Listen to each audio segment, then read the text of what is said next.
You say one here this morning, isn't it good to be a Christian? Amen. How good are you at waiting?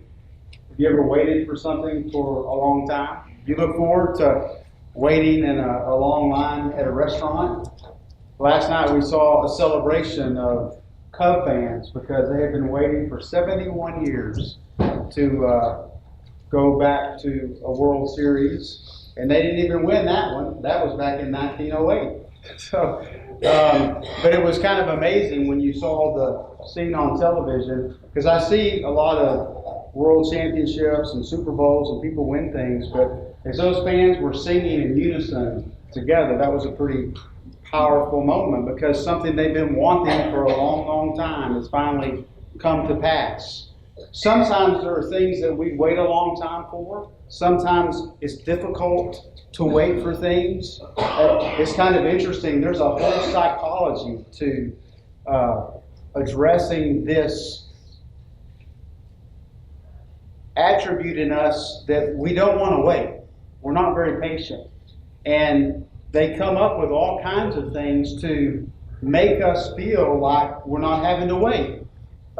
Several years ago in an airport in Houston, they had a problem because people were getting off their plane. It took them about a minute to get the baggage, and they had to wait for their bags for around 7 minutes or so. And people were complaining because that was not what most airports were. Most of the time they didn't have to wait that long for their bags. And so they got some more handlers, they addressed the problem, but people still were complaining. So they went down and they began to watch what was happening. And they discovered that the solution is that they would move the baggage claim further away from the gate. Now, instead of taking them a minute to get to baggage, it took them 6 minutes to get to baggage. And people stopped complaining. I didn't know this, but after World War II, in the big boom after World War II, they were building these high-rise buildings and they had elevators going up. And they began to discover that people were unhappy because they had to wait on the elevators. And you know what they did to make people feel like they weren't having to wait as long? I never knew this. They put mirrors up. And people would look in the mirror, they were fixing their ties, fixing their dresses, doing different things, but they were occupied, so they didn't realize how long they were going to wait. We don't necessarily like to wait for things. We can be pretty impatient sometimes. Sometimes, I read this, I wondered, it kind of struck me funny, but there was a situation in California. A guy was arrested for just firing his firearm. He shot his toilet with a .38 caliber pistol because his daughter had flushed a brush down, and he got tired of waiting for the plumber, and he was agitated and shot the toilet. I guess he really didn't want to wait, right? Sometimes when we go to restaurants, we have to wait a long time. And Saltgrass has a deal where you can get a little pass where you don't have to wait if you have that thing. When you think about amusement parks, why do they have the windy lines and they hide certain things and there's different decks? Because they don't want you to know that you're waiting for so long. In fact, when they put out at Disneyland and Disney World, if they put out a sign that says 45-minute wait, they over-exaggerate the wait so that when you make it in 30 minutes, you feel good about it, right? Have you ever stood in line at a place like Walmart and you get in a line and the line next to you is going faster, and so you start thinking, I should have gotten that line. We don't pay attention to the lines that are going slower than us, but we do pay attention to the lines that are going faster. There's kind of a psychology about the way we deal with waiting. And we have cliches. Good things come to those who wait. We also have good things come to those who wait, but not to those who wait too late. We know what it means to wait. Often we see in different places a bench, representing a place to sit and wait. This morning I want us to think about waiting as it refers to our relationship with God, because it's a dynamic that's important for us to learn how to wait. We sing a song, we sung earlier, "Teach me, Lord, to wait down on my knees." Waiting for God. In Psalm 27, he tells us some important actions to take as we try to turn things over to God in our life and wait for Him. Let's look again at the verse. "Teach me your way, Lord. Lead me in a straight path because of my oppressors. Do not turn me over to the desire of my foes, for false witnesses rise up against me, spouting malicious accusations. I remain confident in this. I will see the goodness of the Lord in the land of the living. Wait for the Lord. Be strong and take heart and wait for the Lord." So David is saying he's learned, and he wants those with him to understand how important it is to learn to wait on the Lord. But what does that exactly mean? So this morning I want us to look at 3 actions to take when we're trying to turn things over to God. There was a mother who was with her child. The child had a favorite dinosaur stuffed animal that it always had to have with him. And he didn't ever want to let it go. It got dirty all the time. So sometimes when he was sleeping, she would take it, she would wash it and clean it up. But if he woke up and it wasn't there, it was not a good thing. And so one day he brought the stuffed animal to his mother. It was all dirty, and it was beginning to have frays, and certain things were beginning to fall off this stuffed animal. And so the little boy said, "Fix it, it's broken." And she said, "I can fix it." And so she tried to take it, and he tried to keep it. And there was a tug of war going on, and she tried to detach this stuffed animal. There was a 2-year-old stuck to it. And finally she said, "If you let it go, I can fix it." And it dawned on her that in her own life there are many times that God could fix things, but she had to let go. Part of waiting on God is letting go. Letting God be in the driver's seat. Wait on the Lord. The Hebrew word actually means to entrench yourself. If you think about it, dig your heels in. Don't move. Stay where you are. And part of waiting is entrenching ourselves in God. When things are not going the right way, when things are black and bleak in our lives, we find ourselves in the best shape when we entrench ourselves in God. Waiting means, it doesn't mean not taking action, but it means doing nothing unless by command. It's taking the mindset that I'm not going to do anything unless God tells me to do it. I'm going to wait for Him to give me instructions. I'm going to wait for Him. And so you take verses like, "Trust in the Lord with all your heart. Lean not on your own understanding, but acknowledge Him in all your ways, and He'll direct your steps." Deciding, I'm not going to do anything. I'm going to acknowledge God, and when He shows me the direction I need to take, I'm going to take it. It's pretty profound when you think about it. Learning to wait. Just be who you're supposed to be in Christ and let God give you direction. Most of the time, there's a story about a famous preacher who was pacing around. He was upset about something, and somebody says, what are you so all upset about? He said, "I'm in a hurry and God's not." Sometimes we're in a hurry and God's not.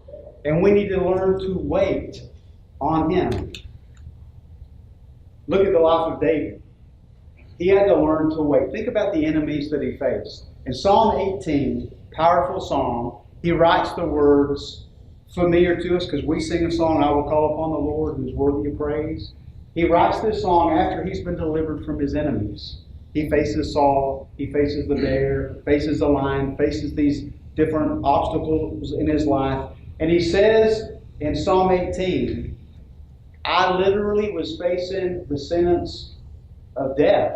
Things were black and bleak and no good. And when I was in trouble, I called. And when I called, God heard. And when God heard, God came. Sometime this week, read Psalm 18 because it's powerful. It says God parted the heavens. He gets on a cloud. He's throwing bolts of lightning. It's a figurative picture of God coming to the rescue because when we call, God hears. When God hears, God comes. And when God comes, He delivers. And in verse 19 of Psalm 18, he says, God delivered me and brought me to a spacious place because He delighted in me. When David was in trouble, he entrenched himself in God. He waited for God. And God showed up, parted the heavens, rode the cherubim. And that was his figurative description of God showing up and delivering him. We see a similar psalm, the Psalm of Jonah, chapter 2 of Jonah. Short little chapter. But what happens to Jonah? He decides to run away from God. That wasn't in God's plans. And so he finds himself swallowed by a big fish. And he's in the belly of the well. And he says that I literally seaweed was wrapped around my head. The death sentence is right there. And he said, I will look to your holy hill. I'm going to wait patiently for you. I'm going to seek you. I know that by your grace you can save me. And he waited. He didn't have much of a choice because he was in timeout for 3 days and 3 nights. But he looked to God and he waited. And God commanded the fish to spit him and he went on dry land. And story after story, Jesus is in the garden, sweating tears of blood. Father, let this cup pass from me. Not my will be done, but yours. He is waiting on God, and God's answer was the cross, and he went to the cross. But he waited. Think about Job. Job, everything is taken away. His wife is telling him to curse God and die. He's scraping the sores of his body with pottery. His friends don't understand what's going on. He goes through that suffering. And he waits on God. And God comes and God has a conversation, pretty educational conversation with him. And then God gives everything back to him. Learning to wait.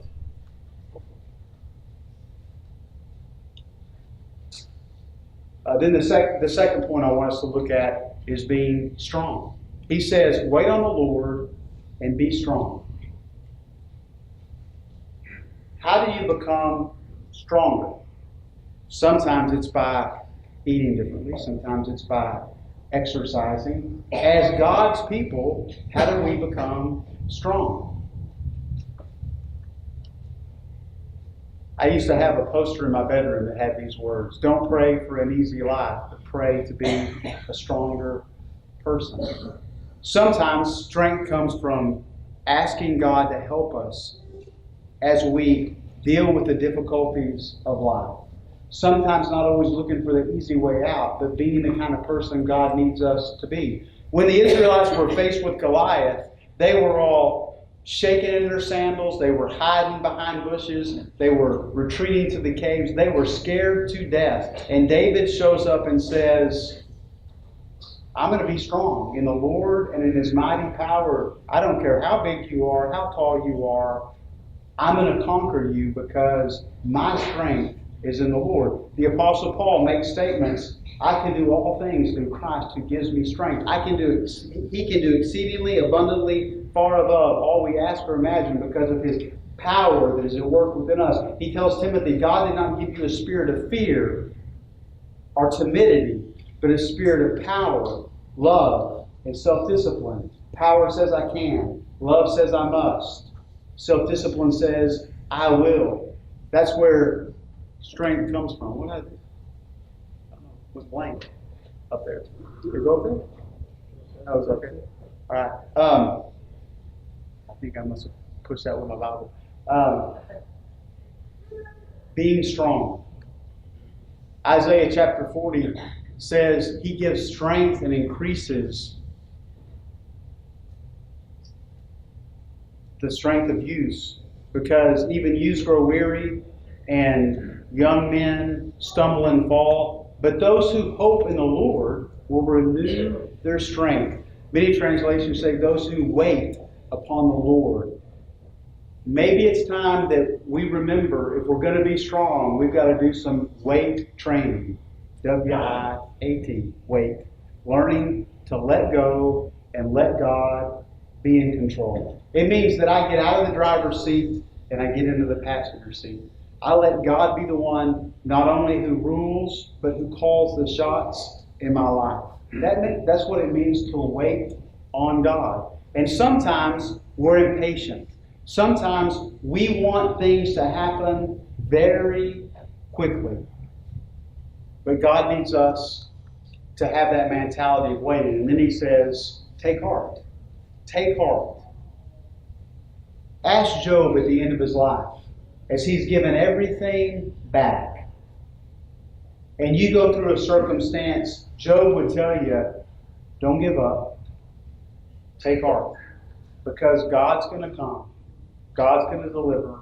God's going to take care of things. Everything is going to work out okay. And how many passages in the New Testament do we have? God has said, I'll never leave you. I'll never forsake you. All things work for good for those who love Him and been called according to His purpose. And we can go through some devastating, difficult things in life.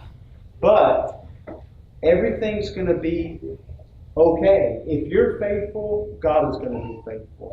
Things are going to work out. Take heart, because God will show up. Humble yourselves under God's mighty hand, and in due time, it doesn't say immediately, it doesn't say right away, in due time, He will lift you up. Take heart. God will never allow you to be tempted beyond what you're able to bear. Amen. Take that to heart. God will never put you in a position that you can't deal with. And when we're in temptation, He provides a way out. Take heart. The Hebrew writer says, since we're surrounded by such a great cloud of witnesses, let us throw off everything that hinders and the sin that so easily entangles, and let us run with perseverance the race marked out for us. Fixing our eyes on Jesus, the author and perfecter of our faith, who for the joy set before Him endured the cross, scorning its shame. Consider Him. Consider Jesus. Why? Take heart. Did it work out okay for Jesus? In the end, it did. If you're in Christ, you're going to be victorious. He that's in us is greater than he that's in the world. Take those things to heart and entrench yourself in God. That's what it's about. And the question is, do we do that? And then he says, wait on the Lord. Then he says, be strong. Then he says, take heart. Then he says again, wait on the Lord. Entrench yourself in God. Be like a soldier that waits for God's direction. Be a person who lets go of everything in life and lives for Him. Paul said, I care very little if I'm judged by you or by any human court. I don't even judge myself. God is my judge. What did Paul care about? He cared about what God thought, not about what other people thought. If we could stop caring so much about what other people think and care more about what God thinks, our spiritual lives would be on a whole different ground. Entrenching yourself in God. And as you wake up in the morning, and as you spend your day, and you go to bed at night, it's pretty obvious when we entrench ourselves in God and when we don't. We know. Does my life reflect, by the amount of God's Word I study, I'm entrenching myself in God? Does my prayer life suggest that I am entrenching myself in God? Or do I spend most of my time doing other things? I can make a long list right now, but I think you got me. Our lives should reflect entrenchment, waiting on God, being totally, hopelessly devoted to Him. So when we try to make sure God is in control of our lives, if we're going to turn things over to Him, remembering that His banner over us is love, 3 actions. Wait on the Lord, be strong, and take heart. Maybe you're here today and you need to turn your life over to God spiritually by confessing your faith in Jesus, by being baptized in the cross for remission of your sins. Maybe there's another need that you have. We invite you to come as we stand and sing.